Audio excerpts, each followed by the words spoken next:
Maoist పార్టీకి big shock తగిలింది. మల్లోజుల వేణుగోపాలరావు మరో 60 మంది మావోయిస్టులతో కలిసి పోలీసుల ఎదుట లొంగిపోయినట్టుగా తెలుస్తుంది.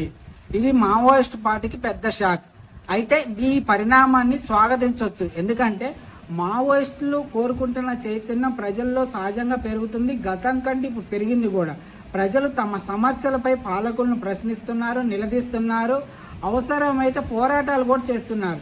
ఒకవేళ మావోయిస్టులు అనుకున్నంత చైతన్యం, మావోయిస్టులు అనుకున్నంత పోరాట పటిమ ప్రజల్లో రాలేదనుకుంటే మావోయిస్టులు వనాలను వీడి జనజీవన స్రవంతిలో కలిసి ప్రజల చేత ప్రజల కొరకు ఉద్యమాలు నిర్మించాలి. అంతేగాని అడవిలో ఉంటూ ఈ గన్నుల ద్వారా ఏదో సాధించాలనుకుంటే పోలీసులు ఆ మావోయిస్టులకు జరుగుతున్న ఎదురుకాల్పుల్లో ఎవరో ఒకరు మరణిస్తూనే ఉన్నారు.